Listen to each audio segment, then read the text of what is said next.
नमस्कार दोस्तों, मैं हूं जितेंद्र टावर मलानी उर्फ टोनी। आप देख रहे हैं न्यूज़ टीवी। आज हमारी मेहमान हैं कल्पना कुलकर्णी, जो खास छत्रपति संभाजी नगर यानी कि पुराना औरंगाबाद जिसे बोला जाता था, वहां से खास आई हैं हमसे मुलाकात करने। हमारा जो सेगमेंट है tell us your life story, उसमें आज ये पार्टिसिपेट कर रही हैं। Kalpana ji, welcome to our show. This is news TV and thanks कि आप इतना ट्रैवल करके खास हमारे शो में आई। I am really glad. आज खुशी हो रही है, कॉन्फिडेंस बूस्ट हो रहा है कि आज दूर दूर से लोग आ रहे हैं। कल्पना जी, मैं ब्रीफली इंट्रोडक्शन दे दूं। कल्पना कुलकर्णी सोशल वर्कर, एडवोकेट हैं और वेल सेटल्ड हैं संभाजी नगर यानी कि पुराना औरंगाबाद में। तो चलिए, वेलकम टू अवर शो कल्पना जी। की आपकी जो लाइफ स्टोरी है, हम शुरुआत करेंगे बचपन, कहाँ आपकी पैदाइश हुई, आपकी स्ट्रगल्स, आपकी अचीवमेंट्स, आपके फैमिली का सपोर्ट, फिर आपको कैसे मन में ख्याल आया कि सोशल काम करना है। अच्छी खासी वेल सेटल्ड आपकी लीगल की प्रैक्टिस चल रही थी। कहाँ पैदाइश हुई आपकी? सबसे पहले तो ऑडियंस से नमस्ते। सब नारियों को नवरात्रि की शुभकामनाएं। आज नवरात्रि का उत्सव है। नारियों को व्यासपीठ देने का काम टोनी जी कर रहे हैं, इसीलिए स्वयं सिद्धा इवेंट मैनेजमेंट की तरफ से टोनी जी को मन से धन्यवाद देती हूँ और आगे अपनी स्टोरी के लिए स्टार्ट करती हूँ। अच्छा, एक सेकंड, आपने अभी जिक्र कर ही लिया। तो दोस्तों, हमारा जो ये tell us your life story का मेन पर्पस यही है कि आप सभी जानते हैं कि मेरा भी खुद का एक NGO है, वुमेन पावर ही नाम है उसका, women power and social awareness foundation, जिसका कोइंसिडेंटली चेयरमैन एक जेंट्स है।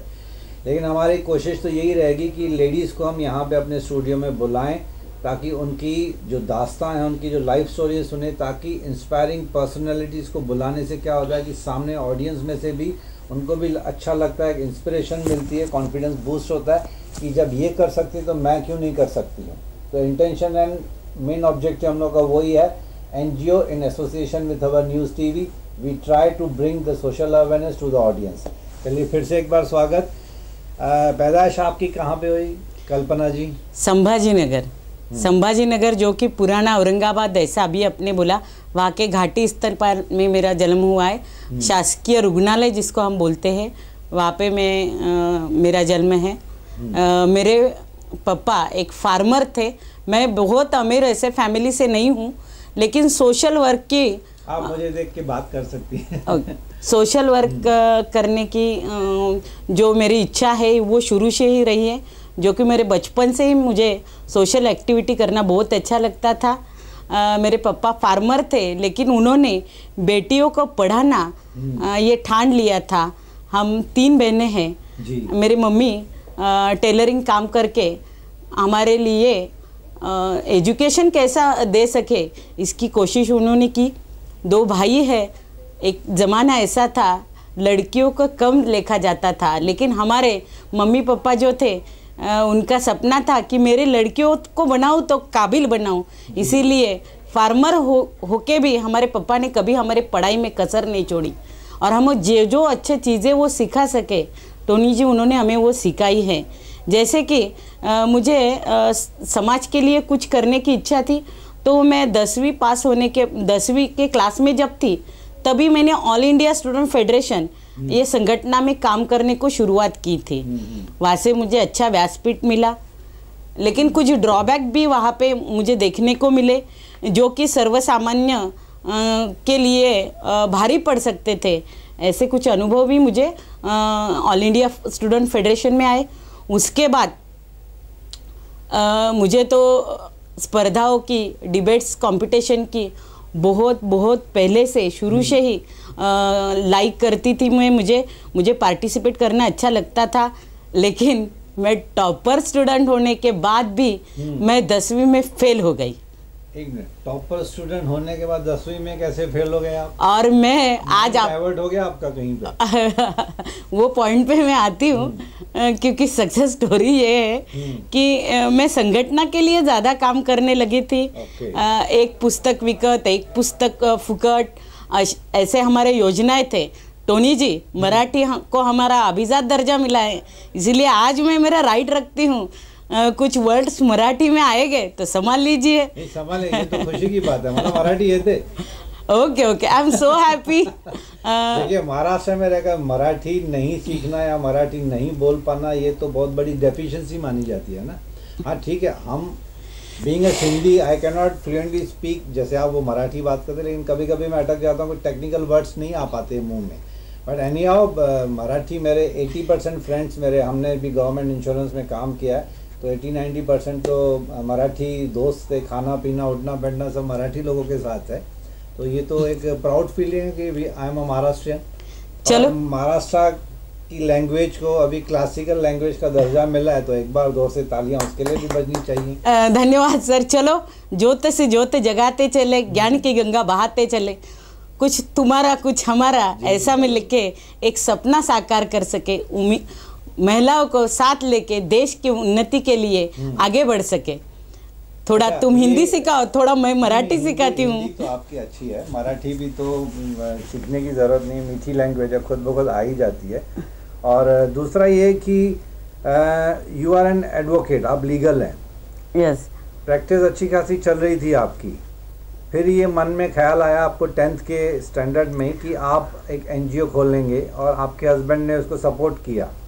Yes, right. यस, आपको फैमिली सपोर्ट पूरा मिला। Yes yes yes. अभी आपने NGO खोला हुआ है, रजिस्ट्रेशन के लिए भेजा है, जैसे आपने मुझे पहले बताया था। Yes. Okay, and congratulations and my good wishes to you कि आप अपनी अच्छी खासी प्रैक्टिस चल रही है, उसके बीच में समाज के लिए कुछ करना, उसके लिए वक्त निकालना। देखिए, लेडीज़ जो हैं मल्टीटास्किंग होती हैं, हम जेंट्स से ज़्यादा एक्चुअली काम करते हैं, फिजिकली मेंटली बोथ। ये सामने बैठी हुई हैं ऑन कैमरा, ऐसे प्रैक्टिकली ही बात करूंगा मैं कि लेडीज़ ज़्यादातर मल्टीटास्किंग होती है, बच्चों को पढ़ाना, सास पहले तो पेरेंट्स का ख्याल रखना, शादी के बाद सास ससुर का, हस्बैंड का, बच्चों का ख्याल रखना, बच्चों की पढ़ाई में भी आप लेडीज़ ज़्यादा ध्यान देती हैं। ऑब्वियसली डोमेस्टिक किचन में आप लोगों का ज़्यादा कॉन्ट्रीब्यूशन रहता है। जॉब कर रही हैं आप, एडवोकेट हैं, लीगल है, प्रैक्टिस कर रही हैं, उसमें भी डिमांडिंग होता है, काफ़ी टाइम निकालना पड़ता है। इतना सब होने के बाद फिर आपने सोचा कि जो थोड़ा बहुत टाइम बचा है, जिसको हम बोलते हैं मी टाइम, आजकल जो नया ट्रेंड है, मी टाइम को आपने सोचा यूटिलाइज करूं मैं सोशल कामों के लिए। तो heads off to you Kalpana ji. Family का सपोर्ट मिला या फैमिली ने पहले आनाकानी की कि भाई अभी और कितना काम करोगी? अभी तो पहले तो मैं फिर बैक पे आती हूँ, क्योंकि मेरे साथ तरुण जुड़े हैं, तरुणियाँ जुड़ी हैं। मैं जब 10 की एग्ज़ाम फेल हुई तो सबको 420 का झटका लगा था, क्योंकि टॉपर स्टूडेंट जो डिबेट में हर कंपटीशन में आगे हैं, उनको ये नाकामी ये भी कैसे मिली, सबका जो ख्याल था मेरे रिजल्ट के ऊपर था। लेकिन एक सब्जेक्ट अगर हमारा कच्चा है तो वो हमारा पूरा बैकग्राउंड ख़त्म करता है। मराठी मुझे पूरा 100 मार्क्स था, और मैथ में मुझे 35 ही नहीं आ सका।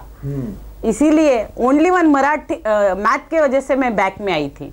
अच्छा, आपकी मैथमेटिक्स भी पुअर है, इसीलिए मैं बैक में आई थी। आपके सामने जो बंदा बैठा हुआ है वो भी कॉपी करके पास होता है मैथमेटिक्स में। ओके, इसलिए मैं बैक में आई। लेकिन मेरे पापा ने बहुत सपोर्ट मुझे किया। मैं बोल रही थी मुझे 10 एग्जाम नहीं देना है, मेरा मूड चला गया था, मुझे पढ़ाई में रस नहीं रहा था। लेकिन मेरे पापा ने बोला नहीं, तुझे अगर कुछ बनना है, तुझे लॉयर बनना है तो ठीक है ना, 10वीं अगर ये सब्जेक्ट निकाल ले, 10वीं होने के बाद मैथ से मिलना ही नहीं है। ऑब्वियसली ये मेरे पापा की राय थी, जो कि फार्मर थे। मेरे पापा बहुत पढ़े हुए नहीं थे, फार्मर थे, लेकिन उन्होंने मेरे लिए डिसीजन लिया था 10 निकाल लो, हम आगे बढ़ते हैं। सर, टाइम इतना खराब था कि हमारे पास फीस के लिए भी पैसे नहीं थे, जो बार बार फीस हमारा जो होता था। लेकिन हमारी मम्मी ने हमारे लिए सिलाई का काम करे, हमको एक हमारा अक्षरधारा का प्रदर्शन हमारे संभाजी नगर में हर साल लगता था। एक पुस्तक विकत एक पुस्तक फुकट, पुस्तक ही ज्ञान सामग्री है। तो वो पुस्तक प्रदर्शन में हर छुट्टियों में मैं काम करती थी, उससे मेरा फीस का कारोबार चलता था। और मैं 12वीं में टॉप में आई। 12वीं में शिवाजी महाविद्यालय से फर्स्ट थी। शिवाजी महाविद्यालय ने मेरा काफ़ी एक्सपीरियंस बढ़ाया। मेरी जो उम्मीद थी उसको उन्होंने अच्छी चीज चालना। सॉरी कल्पना जी, आपको मैं इंटरप्ट कर रहा हूँ। मैं ये पूछना चाहता था कि आपने जब सोचा कि सोशल काम करना है, अच्छी खासी घर गृहस्थी चल रही है आपकी, वेल सेटल लाइफ चल रही है, टचवुड, फिर अचानक से आपको ख्याल आया कि अब चलिए थोड़ा सा सोशल काम करते हैं, आपने एनजीओ खोलने की सोची, स्वयं सिद्धा, शायद स्वयं सिद्धा नाम है ना? Yes. What are the objectives of your Swayam Siddha? स्वयं सिद्धा हर औरत, हर स्त्री ही स्वतःच्या पायावर उभी राहिली पाहिजे.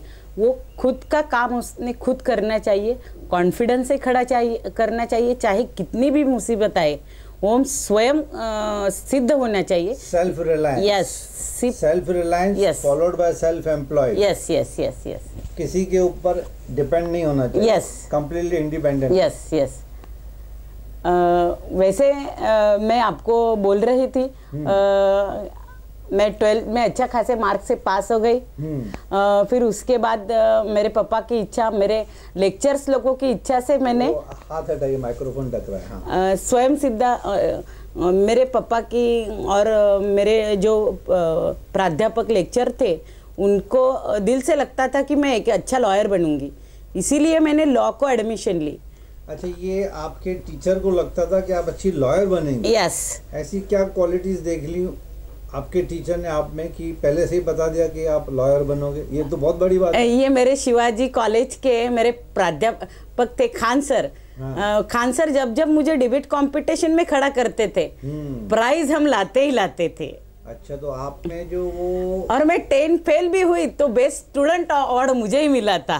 फाइट करने की जो एक कैपेबिलिटीज थी वो आपके 12th स्टैंडर्ड में आपके टीचर को. Yes yes yes yes yes. लेकिन आपको खुद को पता था कि आप आगे चल के यस मैं मेरे प्रोफेशन ले लोगे. यस, मैं मेरे पापा के सपनों के लिए जीना चाहती थी, क्योंकि मेरे पापा बोलते थे कि मैं तुझे पूरा फ्रीडम देता हूँ. पापा ने कभी ऐसा नहीं बोला कि मैं फार्मर हूँ तो तेरा दोस्त मुझे चलेगा नहीं, या तू किसी बॉय से बात करती है तो मुझे उस पर कुछ एक्सेप्ट है. लेकिन पापा ने बोला, एक ही बात मुझे बहुत बड़ी बोली थी कि चाहे तू किससे ही बात कर, कितनी ऊंचाई की पर जा, लेकिन एक बात हमेशा याद रखना, मैंने तुझे जन्म दिया है, मैंने तेरे इसीलिए ये किया है, तो एक छोटा सा राइट मेरा बनता है कि तू प्रेम विवाह कभी न करे, जो कि लव मैरिज को परमिशन मेरे पापा का नहीं था. मेरी एक छोटी सी उम्मीद है, मेरी बच्ची को मैं खुद के हाथ से कन्यादान करूं, जिसको करूं उसको प्राउड फील हो.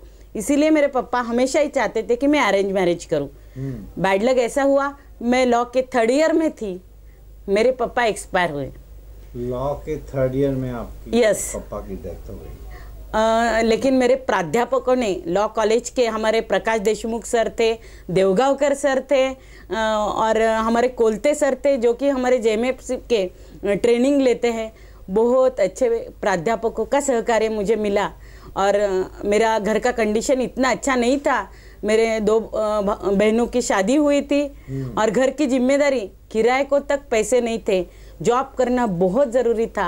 और 3rd ईयर में मैंने एक ऐड देखा इंश्योरेंस का. अच्छा. वो था अविवा लाइफ इंश्योरेंस का. ओके. और अविवा लाइफ इंश्योरेंस ने मेरा लाइफ चेंज कर दिया, ये मैं गर्व से कहती हूँ. क्योंकि बात ये हुई, मैं ढूंढ रही थी रिसेप्शन का जॉब. मुझे लगा था मेरे घर का किराया 2500 रुपये है, तो 2500 का काम मुझे मिलना चाहिए. प्रकाश देशमुख सर जो कि मेरे एमपी लॉ कॉलेज के हैं, वो अभी नहीं रहे, लेकिन कोलते सर और प्रकाश देशमुख सर ने मुझे हमारा जो चार्टेड क्लासेस है उनके साइंस के पेपर चेक करने को दिए थे, क्योंकि उनको पता था ये कुछ ना कुछ करेगी और उनको मेरी काबिलियत पे पूरा भरोसा था, इसलिए लेक्चर लोग भी मुझे हेल्प करते थे. एक दिन मैंने वो इंश्योरेंस अविवा की ऐड देखी और मैंने वहाँ पे कॉल किया. वहाँ से बार बार एक लड़की का फ़ोन मुझे आ रहा था, आप इंटरव्यू के लिए आओ, इंटरव्यू के लिए आओ. लेकिन हमें दुनिया का पता नहीं होता है. इंश्योरेंस बोला तो सेल्स आया, यही मेरे दिमाग में था. और सेल्स तो मैं कर नहीं पाऊंगी क्योंकि मेरे पास इतने बड़े क्लाइंट नहीं थे, मैं बहुत गरीब घर से थी, तो मैं क्या करूं, ये इंश्योरेंस का जॉब नहीं करना है मुझे. और मेरी दोस्त है जो कि आज औरंगाबाद में बार काउंसिल की उपाध्यक्ष भी है, और दूसरी बात जो कि पीपी भी है, government lawyer as a Sambhaji Nagar में वो काम कर रही है आज के तारीख पे. उसने मुझे बोला, कल्पना तू जाऊन तर बघ, तो तुला पकडून ठेवणार नाही. तो मैं बोली चलो अनु जाके आती, लेकिन मुझे नहीं लगता रे, मेरी नीड है ना, मेरे अगर रेंट नहीं गया ना तो मेरी मम्मी चिल्लाएगी, मेरी मम्मी क्या करेगी, हम 2 भाई हैं मेरे पीछे, मुझे बहुत टेंशन आ रहा है. लेकिन मेरे दोस्त ने मुझे जो उम्मीद दी, आज उसकी वजह से मैं कामयाब हूँ। अनु ने मुझे भेजा अविवा लाइफ इंश्योरेंस के ऑफिस में। अविवा लाइफ इंश्योरेंस का ऑफिस तब था 7 व्हील में। वहाँ पे टोनी सर आपके जैसा एक सुंदर पर्सनैलिटी होने वाला आदमी मुझे मिला, वो था राकेश कौल, जो कि पूरा अविवा का ब्रांच हेड था। उसे पता था मेरे में क्या क्वालिटी है। उसने मेरा इंटरव्यू लिया। मैंने कभी इंटरव्यू दिया तो नहीं था तब तक। वो इंटरव्यू देने के बाद मेरी बात एक समझ में आई। वो मुझे क्वेश्चन कर रहे थे कि आपको ये मिलेगा, वो मिलेगा, आपको 7,000 का सैलरी मिलेगा। और मैं उनको बोलती थी, सर मैं बहुत गरीब घर से हूँ, मेरे पापा नहीं है, मुझे 7,000 नहीं, लेकिन मुझे 2,500 का तो काम मिलना ही चाहिए था। आपको 7,000 नहीं चाहिए, आपके दिमाग में 2,500 वो था बिकॉज रेंट पे करनी थी आप। रेंट तो वो मेरे दिमाग में सब चल रहा था। तो राकेश कौल ने बोला कि तुझे सब मिल जाएगा, तुझे यहाँ पे 90,000 का पैकेज है। वो मुझे पहले तब वो 90,000 का पैकेज अविवा में था। और राकेश कौल ने, अविवा आप मुंबई की बात करें या आपके संभाजी नगर 7 व्हील पे वो ब्रांच था अविवा का। तो राकेश कौल ने मुझे बोला कि ठीक है, तुझे आड़िए चले तो मैं तुझे 7,000 देता हूँ। मैं बोली नहीं सर, मुझे टारगेट कभी आता नहीं, सेल्स में बहुत टारगेट रहता है तो मैं करने के लिए तैयार नहीं। राकेश कौल ने एक आइडिया क्या बोले, टारगेट ये बात दिमाग से निकाल डाल, मैं जितना बोलता हूँ उतना करती है। मैं बोली हाँ सर मैं रेडी हूँ। तो सर ने बोला ठीक है, कल ना आ जाना, मैं तुम्हें यहाँ का ग्रामीण बैंक, महाराष्ट्र ग्रामीण बैंक के साथ अविवा का टाइप था तब। लेकिन सॉरी मैं आपको इंटरप्ट कर रहा हूँ कल्पना जी, अविवा लाइफ इंश्योरेंस में आपने जॉब किया, लेकिन लॉ ग्रेजुएशन का कैसे ख्याल आया आपको? वो मैं आपको बोलती हूँ। फिर वो अविवा का जब मैंने ग्रामीण बैंक में उन्होंने मुझे बिठाया तो राकेश कौल ने एक बात मुझे बताई थी कि आपको खाली जाना है, लॉक खोलते वक्त लॉक खोला कि सर को बोलना है मैं आई कम इन सर। अच्छा, मैनरिज्म सिखाया, एटिकेट्स एंड मैनरिज्म्स। एटिकेट जो होते हैं वो राकेश कौल ने मुझे सिखाया। मैं बैंक मैनेजर के पास गई, मैं इनका असिस्टेंट मैनेजर हूँ, ASO। सर आप ये मंथ में क्या टारगेट करोगे, ये क्वेश्चन जो सर ने मुझे दिया था मैंने उतना ही पूछा। और वो बैंक मैनेजर इम्प्रेस हो गए। उन्होंने बोला सर आप मैडम आपको क्या चाहिए? तो मैं बोली मैं चाहती हूँ ये मंथ में आप मुझे 5 लाख का टारगेट दो। 5 लाख का टारगेट हम करते हैं तो बैंक का भी फायदा है, मेरा भी फायदा है, कंपनी का भी फायदा है, ऐसा मैं बोली। तो वो मैनेजर एग्री हो गए। दूसरे ही दिन उन्होंने मुझे 1.5 लाख का इंश्योरेंस पॉलिसी दिया। अच्छा, जो मेरा इंश्योरेंस का टारगेट था 1 लाख का, तो तीसरे ही दिन मुझे 1.5 लाख का टारगेट मिला। तो राकेश कौल बहुत खुश थे, उन्हें लगा मेरा अंदाजा गलत नहीं निकला, मैं जिसको आगे लेके जा रहा हूँ वो कुछ ना कुछ कर सकती है मेरे कंपनी के लिए।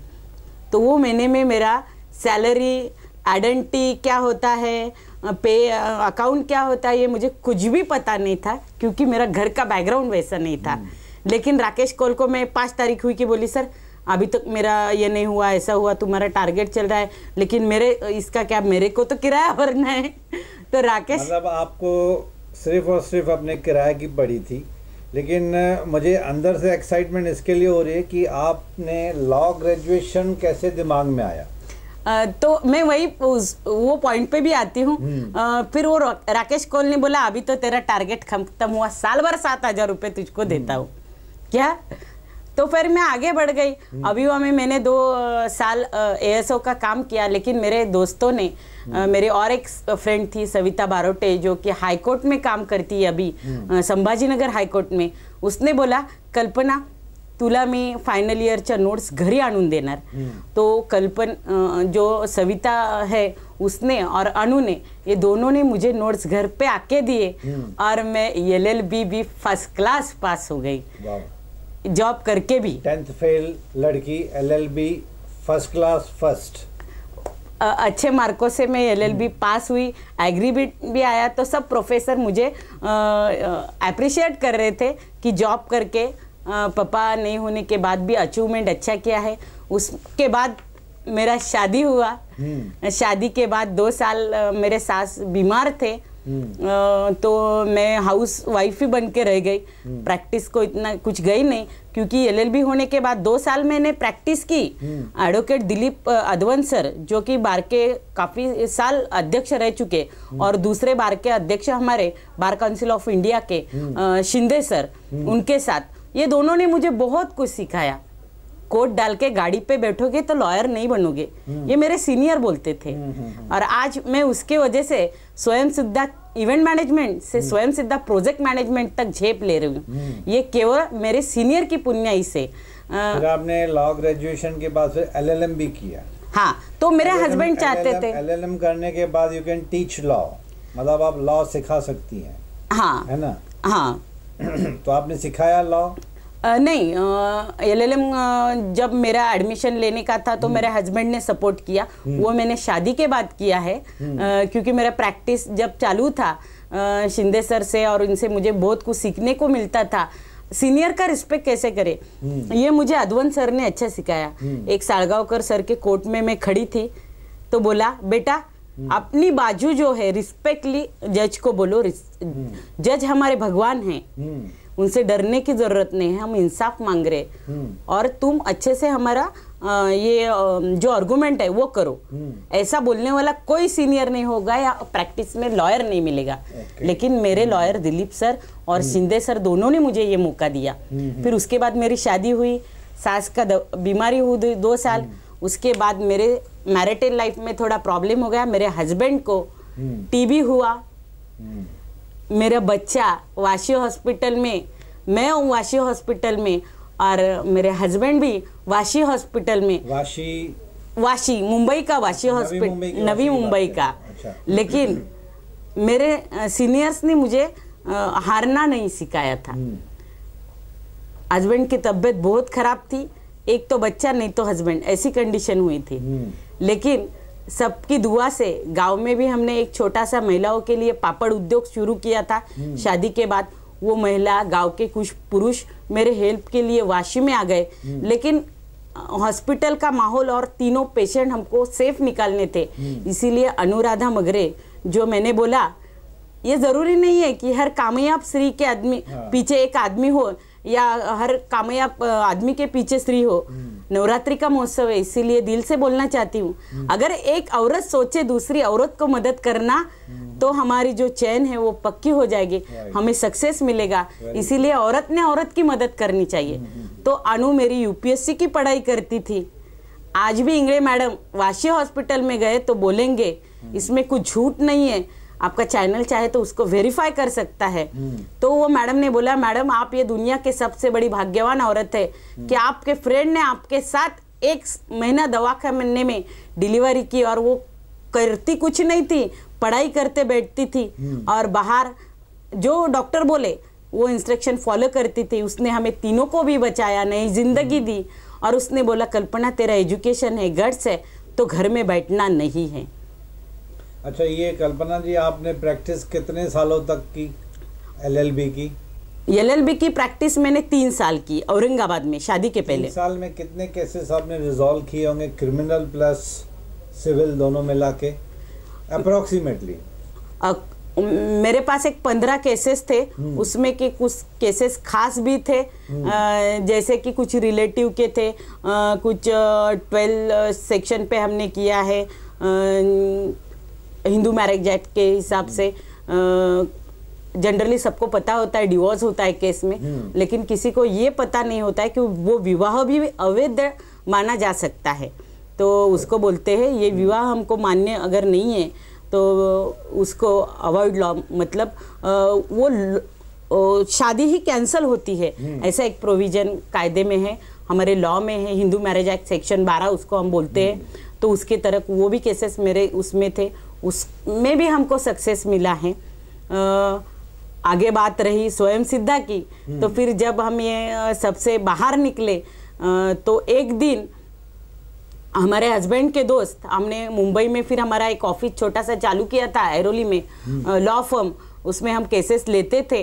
कई नगर सेवकों से वगैरह हमने हमारी मालूमात देके काम कैसा बढ़ा ये सोच में थे। तब हमारे घर में हमारे हस्बैंड के दोस्त यानी वो हमसे सीनियर है, हमें उनके बच्चों जैसा मानते हैं, लेकिन हमारे हस्बैंड की उनकी काफ़ी अच्छी पहचान थी। ऐसे टेक्नोस्पर्ट के सुशील सर ये हमारे ऑफिस आ गए और उन्होंने बोला कि मुझे जल जीवन मिशन का और स्वच्छ भारत मिशन का ट्रेनिंग का काम मिला है और मैं अच्छा मैनेजमेंट देना चाहता हूँ। गवर्नमेंट को जो ट्रेनिंग अपेक्षित है वो मैं करना चाहता हूँ, लेकिन नांदेड़ जिला जो है थोड़ा सा डेंजर जिला है, इसमें मुझे अच्छा मैनेजमेंट देना है। लेकिन हमारे इधर मैनेजमेंट को इतना महत्व नहीं दिया जाता है, मैनेजमेंट करने वाले प्रॉपर लोग नहीं मिलते। तो मेरे हस्बैंड ने फटाक से बोला, सर आप इसको रख लो, ये आपको केटरिंग देगी। केटरिंग तो वो नए थे मेरे साथ सुशील सर, तो उनको पता नहीं था मैं क्या हूँ, जैसे टोनी सर को पता नहीं था कि मैडम क्या है। तो वैसा ही उनका था कि मैं कर पाऊँ या न कर पाऊँ। और यहाँ से केटरिंग के लिए मुंबई से केटरिंग करने नांदेड़ के लिए उनको ही थोड़ा अजब लगा था। लेकिन मेरे हस्बैंड ने बोला, सर आपसे मैं पैसों की उम्मीद नहीं करता, क्योंकि मैं इसको स्वयं सीधा बनाना चाहता था। क्योंकि मेरा अगर कल कुछ हो तो मैं इसको इसके पैर पे खड़ा करना चाहता था। ये मेरे हस्बैंड का सपना हस्बैंड ने उनसे बोल के बताया। तो बोला ठीक आहे मयूर, पण केटरिंग मध्ये मी हिला काय शिकवणार, तरी पण तुझ्या म्हणण्याचा तर आपके स्वयं सिद्धा में आपके यू हैव गॉट 2 चिल्ड्रन। हाँ, बच्चों की एज कितनी है? एक 5 साल का है, एक 10 साल का है। तो 5 साल का तो चलो बहुत छोटा हुआ, जो 10 साल का है उसको पता है कि मम्मी अभी एनजीओ खोलने जा रही है, जो थोड़ा बहुत मम्मी फैमिली टाइम में बिता रही है उसमें से भी थोड़ा वक्त निकल जाएगा। पता है, पता है। जो 10 साल का बच्चा है, आजकल के बच्चों को समझ जल्दी आ जाती है, तो उसका क्या व्यू है कि मम्मी एनजीओ खोलो या घर पे ही बैठो? 10 साल का बच्चा जो है मेरा स्ट्रगल देखते आया है, क्योंकि उसको पता था पापा को टीबी हुआ, छोटा बेबी ऐसा हुआ, मम्मी ने कैसा स्ट्रगल किया, गांव जाके कैसे काम करती थी। वो मेरे बड़ा जो बेटा है उसको पूरा नॉलेज उसका है और रियली वो बोलता है मम्मी मैं साइंटिस्ट बनना चाहता हूँ। अच्छा, उसके एम भी बहुत अच्छे हैं। उसका भी एक स्पेशल इंटरव्यू हम रखने वाले हैं, क्योंकि अगर पेरेंट्स वर्किंग है तो बच्चे के तरफ कैसा ख्याल दे और बच्चे कैसे होना चाहिए, बच्चों में कितना अंडरस्टैंडिंग होना चाहिए। इसका एक सुंदर एग्जाम्पल मेरा आरव है। आरव सुबह 5:30 बजे उठता है। आज भी हम मेरे घर पे मेड नहीं है खाना बनाने को। अच्छा। मेरा आरव 4 रोटियों की आटा गूंद के पापा को देता है, दोनों मिलके खाना बना के आरव स्कूल जाता है, पापा ऑफिस जाते हैं। और छोटा तो 3 महीने हुए हमने इधर रखा है मुंबई में ऐरोली में। वो छोटा 3 महीने डे केयर जाता है। तो ये सब लोग 7:30 बजे घर छोड़ते हैं। नहीं सॉरी, मैं for the sake of better understanding, आपके 2 बच्चे और आपके हस्बैंड वो ऐरोली में रहते हैं? यस। और आप रहती हैं Jalna. Because of law practice? Law practice नहीं, अभी लॉ प्रैक्टिस को मैंने अनु के तरफ थोड़ा कन्वर्ट किया है। मेरे जो केसेस आते हैं मैं अनु को कन्वर्ट करती हूँ, जो कि हमारे पीपी है मैडम, जो मेरे अच्छे दोस्त हैं, मेरे यश के शिल्पकार हैं, वो मेरा वो देखते हैं। और दूसरा जो मेरा मुंबई का फैमिली और मेरा ऑफिस का जो मुंबई का काम रहता है वो हमारे अश्विनी मैडम देखते हैं। वो मेरे तो मैनेजर है ही है, लेकिन मेरे बच्चों के मौसी बने हैं। वो मेरे बच्चों को जान से प्यार करते हैं, जो मेरा कोई रिलेटिव नहीं करेगा इतना प्यार अश्विनी मैडम उनसे करते हैं। मतलब मैं आपको पहले ही जो बोले, अगर एक औरत दूसरे औरत के पीछे खड़ी रहती है तो सक्सेस 100% हमारा होता है। और मेरे पीछे ये लेडीज का हाथ है, इसीलिए मैं आज सक्सेस हूँ।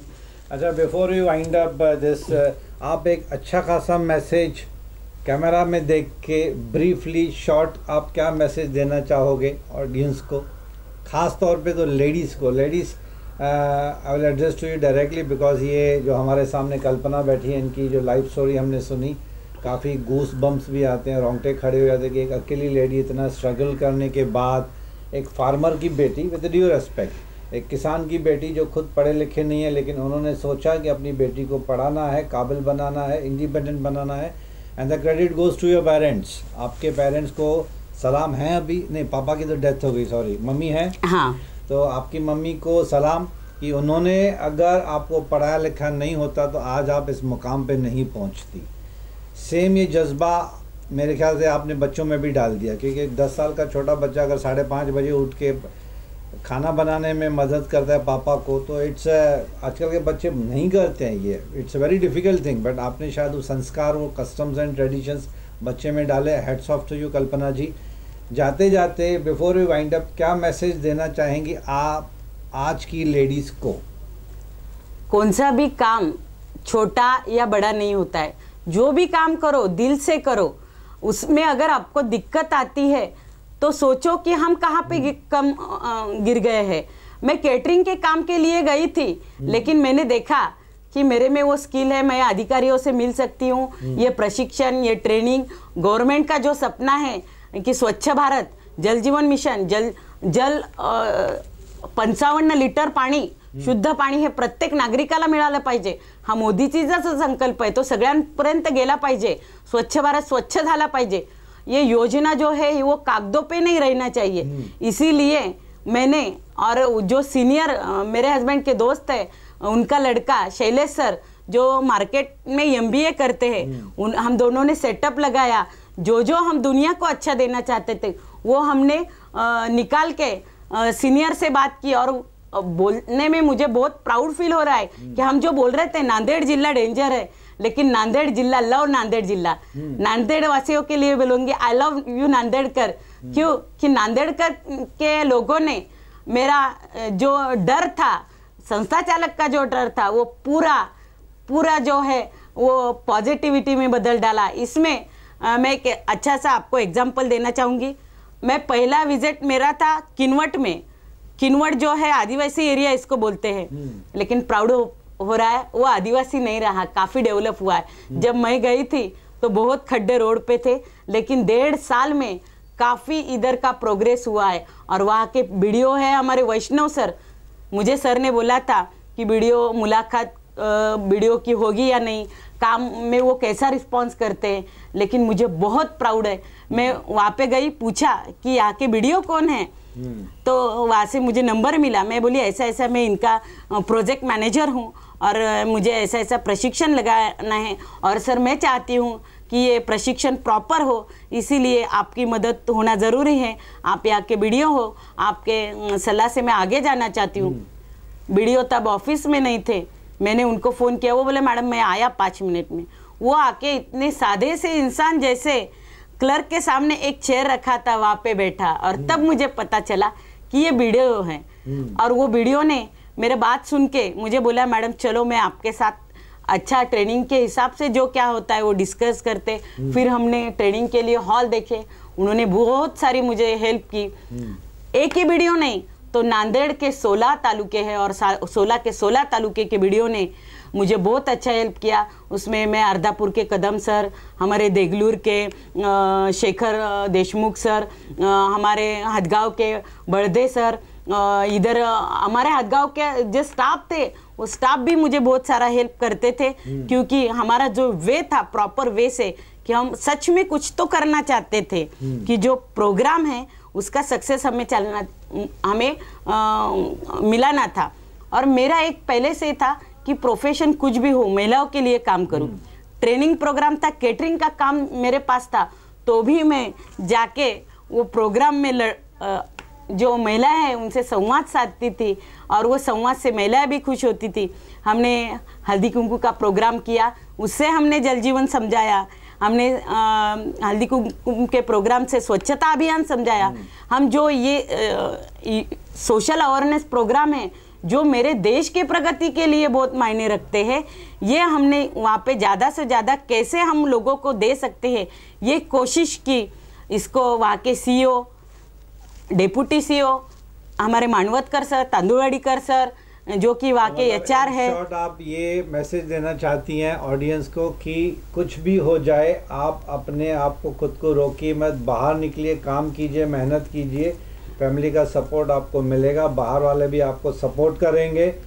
आप घर पे मत बैठिए, अपनी ख्वाहिशें पूरी कीजिए, अपनी एजुकेशन का सही इस्तेमाल कीजिए, सेल्फ रिलायंस बनिए, इंडिपेंडेंट बनिए।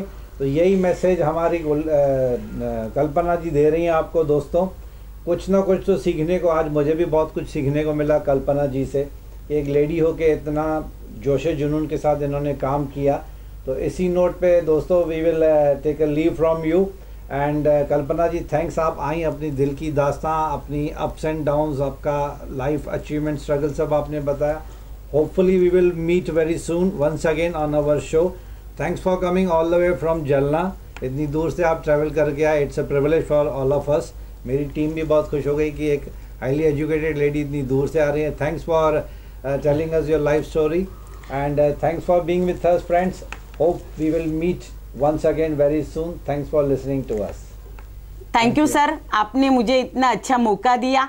इतने हमारा जो मुलाकात चालू है उसमें गलत वर्ड जाने के चांसेस है नहीं, ऐसा मैं बोल नहीं सकती। इसलिए अगर गलती से कुछ बोल जाते हैं उसके लिए ऑडियंस की जिनका दिल नकलत दुखाया है हमने, वो सब की मैं माफ़ी चाहती हूँ।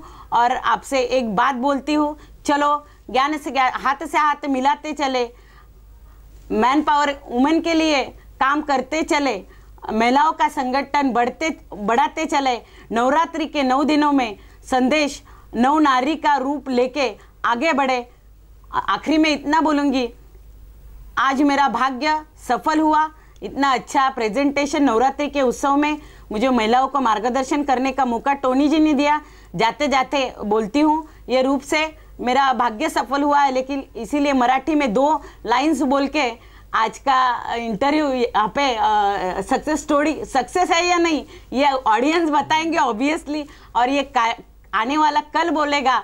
आज हम स्वयं सिद्धा इवेंट मैनेजमेंट मतलब केटरिंग से स्वयं सिद्धा प्रोजेक्ट मैनेजमेंट मतलब गवर्नमेंट के प्रोजेक्ट को वर्क करने का काम कर रहे हैं। ये भाग्य हमको स्वयं सिद्धा इवेंट मैनेजमेंट से मिला, सीखने को मिला।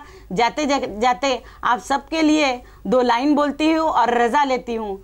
पुण्य माझे फळास आले, ये भी से हमारा नाता जुड़ गया। पुण्य माझे फळास आले। जो ऑडियंस है, टोनी सर है, ये सब रिस्पेक्ट सीनियर को मेरे हाथ जो है वो जुड़ गए हैं, इसीलिए बोलती हूँ पुण्य माझे फळास आले, नाते हे जुळले, ज्ञानिया योगिया कर माझे जुळले। धन्यवाद।